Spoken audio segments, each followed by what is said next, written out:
संत सहायक जीव के संत ही पार लगाए, औरन से आहा होए नहीं, जो भ्रम भूल भगाए। परम पूज्य श्री साहेब जी, मंगलमय पूजनीय संत समाज, भक्तिमयी ममता मूर्ति देवियों, सदगुरु विशाल साहेब जी इस साखी में कहते हैं, जीव के भवबंधनों को मिटाने के लिए अगर कोई सहारा है तो वे संत जन हैं, संतों का ज्ञान है। ये काम औरों से नहीं हो सकता है। दुनिया के और कोई भी मिल जाए, डॉक्टर, मास्टर, इंजीनियर, वकील, नेता, प्रोफेसर और कोई भी हों, वे जीव के कल्याण का काम नहीं बता पाते हैं। देह निर्वाह के लिए बताएंगे, वे रुपया पैसा की व्यवस्था करा देंगे, मकान बनाने की बात बताएंगे, कपड़ा सिलने की बात, भोजन बनाने की बात और अनेक प्रकार के राजनीतिक, सामाजिक, पारिवारिक और भी अनेक काम वो बताएंगे, सिखाएंगे। मोह माया सिखाएंगे, काम क्रोध लोभ मोह आदि में उलझना सिखाएंगे, संसार में भटकना सिखाएंगे, इंद्रियों को उत्तेजित करना सिखाएंगे, जीव का बंधन कैसे बढ़ता है ये बात वे सिखा देंगे। लेकिन जीव का बंधन कैसे खुलता है, कैसे जीव का दुख मिटता है, कैसे उसकी आसक्ति समाप्त हो सकती है, कैसे मन स्वश हो सकता है, कैसे इंद्रियों की चंचलता और उत्तेजनाएं समाप्त हो करके जीव अपने स्वरूप को पहचान करके अपने आप में शांत हो जाए, ये बात और कौन बताएगा भला? ये संत बताएंगे, क्योंकि संत साधक होते हैं। अब संत के नाम पर कैसे कोई संत हो, संत का चोला पहन करके और वो राग आसक्ति मोह में डूबा हुआ हो, तो फिर वो संत काहे का है? संत का मतलब जो शांत आत्मा है, जो शांत स्वरूप में स्थित है और जिसने अपने मन तथा इंद्रियों को शांत कर लिया है, वो संत है। संत का मतलब ही होता है जो दुखी नहीं होता। जो दुखी हो वो संत नहीं।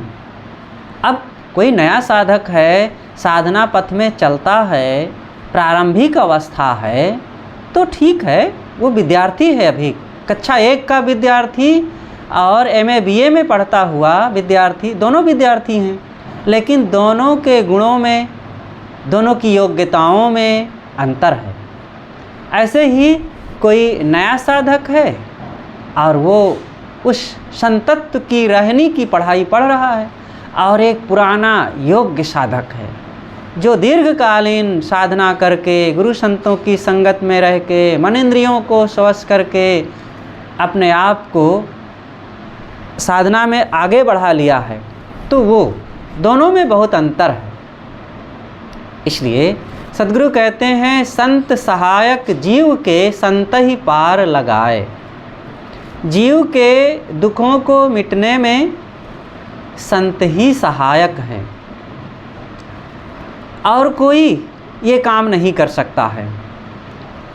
औरन सेया होए नहीं, जो भ्रम भूल भगाए।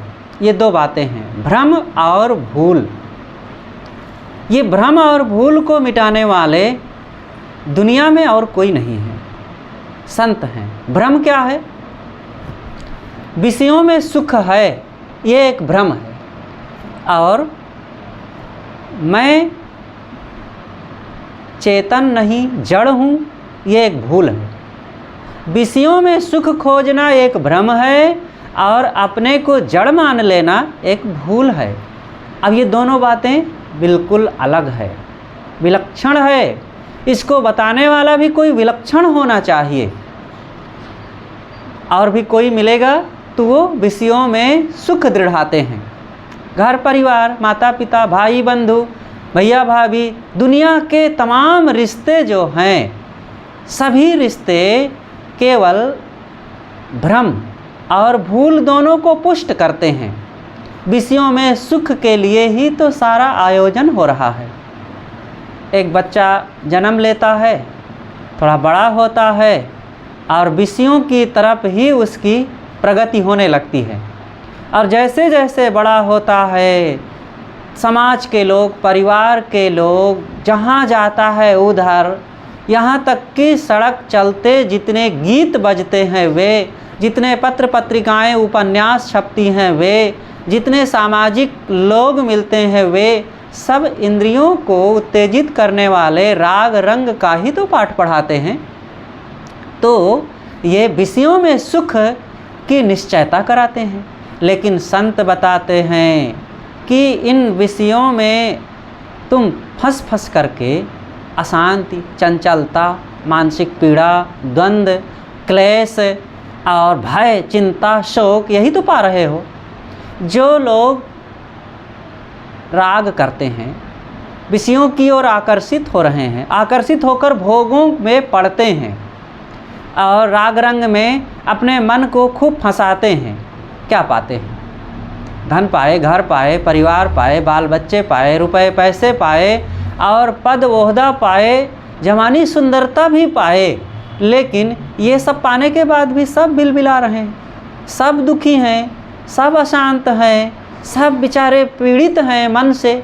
रिश्तों में भी मिठास नहीं, अपनों में भी हंसी खुशी नहीं, अब मन में तो शोक ही शोक है।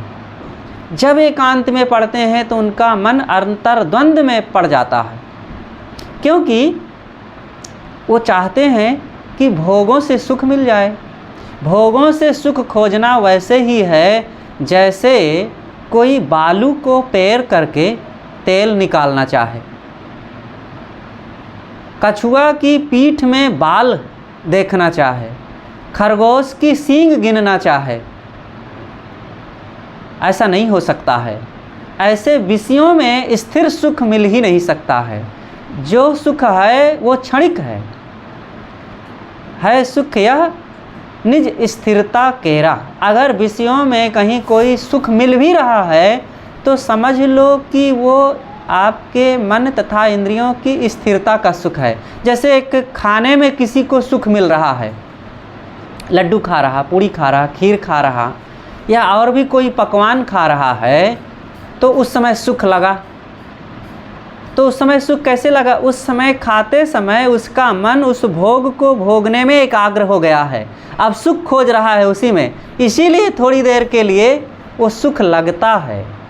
लेकिन थोड़े ही समय में अब वो भोग काल समाप्त हो गया, क्योंकि कोई भोग को भोगेगा कितना देर खाएगा कोई? 5 मिनट, 10 मिनट, 20 मिनट, आधा घंटा कोई खाएगा। अब आधा घंटा के बाद फिर क्या मिलेगा?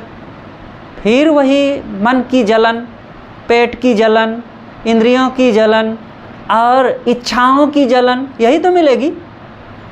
तो विषयों में कोई फिल्म देख रहा है, देखते समय तमाम राग रंग की बात आ रही, गीत आ रहे हैं, उसी में तमाम हर्ष शोक में डूबेगा। और फिर वो सुख जो मिलेगा उसमें तो कितना देर मिलेगा? थोड़ी देर। और फिर थोड़े ही समय में जो वो इच्छाएं और अंदर से खलबली मचाएंगी। ऐसे ही मोह करके बेटा बेटी का सुख, घर पाने का सुख, धन पाने का सुख, गाड़ी पाने का सुख और सुंदर आभूषण वस्त्र पाने का सुख, ये भी कितना देर के लिए है? थोड़ी देर के लिए। ऐसे ही वासना का सुख, काम भोगों में पड़े कोई, तो जो संसार में रागियों ने सबसे ज़्यादा जो बड़ा सुख माना है काम भोग को, वासना को, और उसमें कौन सा सुख है? थोड़े ही समय में जो उनको जिम्मेदारियों का बोझ, मानसिक उत्तेजना, इच्छाओं की बाढ़ और घर परिवार का क्लेश, शरीर का टूटन, मानसिक पीड़ा, असंतोष और तमाम प्रकार की जो गिनाया नहीं जा सकता है एक जगह बैठ करके, और सब खुद अपने हिसाब से जीवन में जब दृष्टि डालेंगे तब पता चलता है। तो कुल मिलाकर के संसार में राग रंग से कोई सुख पा नहीं सकता है। और यही राग रंग की दुनिया यहाँ गर्म है, यही बाजार चारों तरफ सजा हुआ है। तो सद्गुरु कहते हैं कि सुख अगर है तो इच्छाओं को मारने में है। आवश्यकताओं को पूरा करो लेकिन इच्छाओं को घटाओ। इच्छा करी भव सागर, जामे बोहित राम आधार, कहाँ ही कबीर हरि शरण गहु गौखुर बच विस्तार। इच्छा के कारण ही भवसागर उत्पन्न होता है। आदमी बैठा है, शांत है, निश्चिंत है, कोई इच्छा नहीं है, कोई दुख नहीं है, लेकिन बैठे बैठे अचानक उसको इच्छा हो गई कि मुझको ऐसी चीज़ चाहिए। अब उस चीज़ को पाने के लिए, देखो एक महात्मा जी थे, महात्मा जी गली गली चले जा रहे थे। रास्ते में एक दुकान पर, हलवाई की दुकान पर मिठाई सजी हुई देखे। अब उनका मन जो है ललचाने लग गया। सोचे कि मिठाई मिल जाती खाने को तो क्या पूछता, लेकिन अब पैसा नहीं है, ऐसे कोई देगा नहीं। तो गए एक रेलवे स्टेशन पर, दिन भर कुली बन कर के काम किए और बड़ी भाग दौड़ मेहनत सिर पर बोझा रख कर के जब काम किए तो शाम को 50 रुपया पाए। और पाए तो आए हलवाई की दुकान पर और बैठे कि अब जलेबी खरीदूं। जलेबी खरीद लिए, खरीद करके आए। अब वो सोचते हैं कि अगर देखो मैं ये जलेबी की खाऊंगा तो आज ये मेरी इच्छा मुझको दिन भर कुली बना करके स्टेशन पर दौड़ाई, भजन साधना ध्यान सत्संग सब छोड़कर, सद्ग्रंथों का अध्ययन गुरु भक्ति ये सब छोड़ करके मैं केवल जीव की इच्छा को पूरी करने के लिए कूली बनकर दौड़ता रहा। अब पता नहीं कल ये इच्छा और क्या न करवाएगी। एक एक जलेबी का टुकड़ा उठाए और धूल में फेंकते गए और थोड़ा भी नहीं खाए और कहा कि ये इच्छा मुझे तो साधना से दूर फेंक देगी। और वो जलेबी को नहीं खाए और मन को फिर त्याग का सुख दिए। और फिर उनके मन में दृढ़ता हो गई कि ये विषयों के पीछे नहीं दौड़ना है, जो सहज प्राप्त है वही पर्याप्त है। ये मन कैसे भटकाता है और कैसे लोग अपने मन को चंचल करके संसार में भटकते हैं। गुरुदेव जी ने एक कहानी लिखा है, बड़ी रोचक है। एक लड़का था जिसकी अभी 15-16 साल की उम्र हुई थी। उसकी माँ ने कहा कि बेटा ये लो 2 रुपया और जाओ बाज़ार से नमक ले कर के आओ। तो नमक लेने के लिए चला। जैसे दुकान में पहुंचता है, बाज़ार में पहुंचता है तो देखता है एक हलवाई की दुकान पर खूब मिठाइयाँ सजी हुई है। सोचा कि पहले मिठाई ही क्यों ना खा लें थोड़ा। तो वो हलवाई से पूछता है कि मिठाई क्या भाव दिए। तो हलवाई ने कहा कि 4 आना पाव। 4 आना पाव, पहले का ज़माना था, सस्ता सब रहता था, तो 4 आना पाव उन्होंने कहा। तब इसने कहा, इस लड़के का नाम था मन संबोधक। तो इसने कहा कि देखो हम पाव वाव नहीं जानते हैं, पेट भर कितने में खिला दोगे। तो उसने सोचा कि ये लड़का है, कितना खाएगा, 1 पाव 2 पाव बहुत खा लेगा। तो उसने कहा कि 8 आने लेंगे। तो बैठ गया। तो 1 प्लेट खाया, मतलब 1 पाव खाया, 2 पाव खाया, कहते और लाओ। तो 3 पाव खा गया, कहते और लाओ। तो 1 पाव और दिया, तो फिर कहता है और लाओ। तो हलवाई नाराज़ हो गया, कहता है देख तू कितना खाएगा, आदमी है कि बैल है पूरा, और तू 4 पाव खा गया है और पूरा 16 आना की 1 रुपये की, अब मैं नहीं खिलाऊँगा। तब मन संबोधक कहता है कि देखो 4 आने में पेट भर खिलाने का वादा हुआ है, अब आप अगर खिलाते हैं तो खिलाते हो, नहीं तो मैं चलता हूँ। अब हलवाई परेशान, सोचा कि ये पता नहीं और कितना खा जाए, 4 ही आना देगा कि नहीं अब नहीं खिलाऊँगा। तो मन संबोधक उठा और चल दिया, कहा नहीं जब पेट भर नहीं खिलाओगे तो पैसा नहीं मिलेगा, और चल दिया। आगे बढ़ा और इधर हलवाई उसका पीछा किया, लेकिन बड़ा तोंद वाला कहाँ उस मन संबोधक को पकड़ पाता। तो मन संबोधक दौड़ता हुआ आगे बढ़ा कि कहीं ये पकड़ ना ले। रास्ते में एक ऊँट वाला मिला और ऊँट वाला अपने ऊँट में बहुत सारे पीपे लादा हुआ था, बड़े बड़े कनस्टर। तो इसने पूछा कि भैया ये क्या लादे हुए हो। तब वो इसके पूछने में थोड़ा सा नाराज़ हो गया और बहाना मारते हुए कहा कि क्या करेगा पूछ करके, जहर लादे हैं और क्या है। तब ये सोचता है कि थोड़ा सा जहर खाने में आदमी मर जाता है और ये न जाने कितने लोगों को मार डालेगा, इतना सारा जहर लादे हुए है। और लाठी लिए था, अपनी लाठी से उसके टीना को इधर से उठा दिया, धड़ाम से सारे टीने भड़भड़ा के गिर पड़े और डंडों से फोड़ फोड़ कर सारा तेल उसका बिखेर दिया।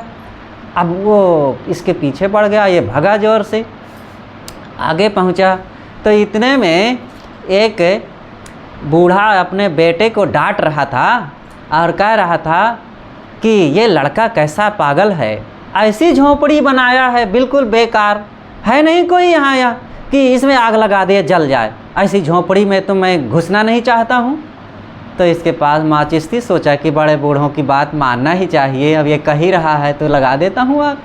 और लगा दिया आग, और सब भर भर जलने लगी, सारा ईंधन जल गया, सारा उसका खरपतवार जल गया। अब वो पछता रहा है, कहते ना मैं नहा किससे कह दिया, अरे तो सारा जला दिया, मूर्ख सच में ही जला दिया। और गाली देता हुआ उसके पीछे दौड़ा। तो आगे एक बुढ़िया थी, उसका छोटा बच्चा था, अब वो रो रहा था। अब बार बार वो चुप करावे लेकिन माने ना, बाहर रोता चला जाए। तो डांटते हुए कहती है, अरे राही ये बच्चे के कान उखाड़ डालते, ये बहुत रोता है मानता नहीं है। ऐसे लोग कह देते हैं ना, ए बाबा इसको पकड़ ले जा अपनी झोली में। तो ऐसे बुढ़िया ने कहा, ए बाबा। तो सोचा कि बुढ़िया माई बहुत कह रही है और अब इसकी बात नहीं मानूंगा तो सोचेगी कि बड़ा मनमानी लड़का है। अब गया, बच्चे के कान उखाड़ा दोनों और उसी के गोद में फेंक के भाग गया। अरे तब तो बुढ़िया चिल्लाने लगी जोर से, ये तो मेरे बच्चे को पूरा बड़वा बना दिया। लेकिन अब वो लड़का तो लड़का भागता आगे चला जा रहा था। इतने में एक सिपाही मिला और सिपाही कहता है कि अरे लड़के देख, यहाँ से 3 किलोमीटर दूर पर थाना है और मुझको 5 मिनट में पहुँचना है, बहुत देरी हो रही है, मुझे किसी तरह पहुँचा। तो कहता है मैं कोई गाड़ी थोड़े हूँ कि तुमको लाद करके पहुँचा दो 5 मिनट में। कहा नहीं, तुमको पहुँचाना ही पड़ेगा, चाहे जैसे हो, 5 मिनट में पहुँचा। तो फिर सोचा कि अच्छी ऐसी बात है तो ठीक है। उतारा अपने पैर की जूती और उनके सिर पर 2 जूती लगाया और भागा थाने की ओर। 5 मिनट पहुँच गया और पीछे से सिपाही भी पहुँच गया, तो 5 मिनट पहुँच गया। तो इतने में अब वो तो अपनी ड्यूटी में लग गया। ड्यूटी में क्या लगे, मतलब अपनी जगह में पहुँच गया। और इधर से हलवाई और ऊँट वाला और झोपड़ी वाला और वो बच्चे वाली माई और वो सिपाही, ये सब चारों पाँचों पहुँच गए वहाँ। और थानेदार था और सबसे अपनी रिपोर्ट लिखाए। तो थानेदार कहता है, अरे एक ही दिन में तूने 5-5 कांड कर डाला, इतना सातिर बदमाश।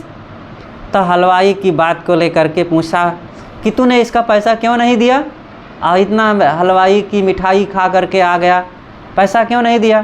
कहा हुजूर मैंने इससे बात किया था कि पेट भर कितने में खिलाओगे, और ये बिना पेट भर खिलाए ही पैसा मांगने लगा, तो कैसे देता, इसलिए चला आया। कहा अरे तब तो फिर हलवाई की ही गलती है। ऐसा कह करके हलवाई को डांट करके थानेदार भगा दिया। इसके पश्चात टीना वाला मिला, ऊँट वाला, जो ऊँट पर टीना लादे हुए था। तो कहा हुजूर ये हमारा सारा तेल बर्बाद कर डाला, टीना फोड़ फोड़ करके। तो कहा क्यों रे, ऐसा तूने क्यों किया, इनका नुकसान। कहा हुजूर मैंने इनसे पूछा कि क्या लादे हो, तो कहते हैं जहर है। और मैंने सोचा कि इतना जहर, थोड़े से जहर में तो आदमी मर जाता है, इतना जहर लादे न जाने कितने लोगों को मार डाले गए। तो मैं जन कल्याण की दृष्टि से सारा इनके टीना में भरे हुए माल को बिखेर दिया कि कहीं कितने लोगों को ये मार डालेगा, देश का देश बर्बाद कर देगा। तब थानेदार ने उस ऊँट वाले को भी डांट के भगा दिया कि बदमाश कहीं का, ऐसे कहीं बोलना चाहिए किसी को, और तूने झूठ बोला तो उसका फल पा रहा है। इतने में झोपड़ी वाला मिला, बुढ़ा, कि हुजूर ये हमारी झोपड़ी में आग लगा के भाग गया। तो लड़का कहता है मन संबोधक कि हुजूर इन्हीं की गलती है, इन्होंने ही कहा था कि है नहीं कोई जो यहाँ पर आग लगा दे, ऐसी झोपड़ी में देखना नहीं चाहता। मैं सोचा बड़े बूढ़ों की बात मानना ही चाहिए, मैंने आग लगा दी। कहा क्यों रे बुढ़े, तूने ऐसा क्यों कहा। तो उसको भी भगा दिया। इतने में बुढ़िया का नंबर आता है। बुढ़िया कहती है कि हुजूर ये हमारे बच्चे के कान को उखाड़ डाला है। कहें हुजूर इसमें भी इन्हीं की गलती है। किसने कहा? मन संबोधक ने कहा हुजूर इसमें भी ये बुढ़िया माई की ही गलती है। इसी ने कहा था कि अरे राही थोड़ा इसके कान उखाड़ डाल, तो ये रोता है, मान नहीं रहा है, तो मैंने उखाड़ दिया। तब बुढ़िया को भी थानेदार डांटते हुए भगा दिया। क्यों? ऐसे कहना चाहिए तुमको। तो सिपाही की बात आई कि तुमने सिपाही को जूता क्यों मारा? कहें हुजूर अब ये कह रहे थे कि 5 मिनट में पहुँचाओ, 3 किलोमीटर है, अब कैसे पहुँचाता? कोई मैं टम्पू थोड़े हूँ कि लाद करके पहुँचा दूँ। तो सोचा कि अब कोई उपाय नहीं है, ज़बरदस्ती ये कह रहे थे, तो सोचा कि ऐसे तो पहुँचेंगे नहीं, तो इसलिए 2 जूती लगा दिया, अब पहुँच गए ये 5 मिनट में। कहे हाँ बात तो ठीक है, तूने उपाय तो अच्छा लगाया, लेकिन सरकारी आदमी को जूती मारने का फल तुमको 1 रुपया दंड लगेगा, 1 रुपया दंड लगेगा। अब तुमने 2 जूती मारा, इसलिए 8 आने जूती के हिसाब से 1 रुपया का दंड देना पड़ेगा। अब इसके पास 2 रुपया का सिक्का था। अब सोचा कि अब मैं कहाँ भुनाने जाऊँ, अब फुटकर है नहीं, तो 1 रुपया सिपाही का और 2 जूती उतार कर थानेदार को लगाया, कहा 1 रुपया ये तुम्हारा, ले 2 रुपया का सिक्का, मार करके भागा, वहाँ से भी चल दिया। तो इस प्रकार से जो चंचल मन वाले होते हैं संसार में, अगर उनके साथ गलत करेंगे तो यही दंड मिलेगा। चंचल कौन है? ये हमारा मन ही है, मन संबोधक। ये मन को अगर हमने सही रास्ता नहीं दिखाया, सही निर्देश नहीं दिया, सही ज्ञान नहीं दिया, तो ये ऐसे ही चंचल हो करके एक ही दिन में बहुत बहुत कांड कर डालता है। तो मैं कह रहा था कि ये भ्रम और भूल, संसार में सब भ्रम में पड़े हैं कि विषयों में सुख है। और दूसरी बात है भूल, स्वरूप की भूल। स्वरूप की भूल मिटाना बहुत ज़रूरी है। अपने को भूल करके ही हम संसार में बहुत दुख पा रहे हैं। सबसे पहली बात है कि हमने जो धन पाया, घर पाया, उसमें तो मन को लगा ही दिए, लेकिन जो देह पाए, देह को ही अपना मान लिए। देह को मैं मानना सबसे बड़ा यह पाप है। और सब पाप इसके पुत्र हैं, सब पाप का यह बाप है। स्वरूप की भूल होना, देह को अपना स्वरूप मान लेना, यही सबसे बड़ा पाप है। जो मैं हूँ अपने को मैं ना मानना, ये तो वैसे ही है जैसे जो मेरा घर नहीं उसको अपना घर मान लेना, और दूसरे के घर को अपना घर मान लेना। उसमें घुसने का अपराध क्या होता है? उसका फल क्या मिलता है? जेल, कारावास। इसीलिए तो हमने देह को अपना घर मान लिया। तो अनादिकाल से ये चमड़े के देह में हम जेल में कैद हैं कि नहीं?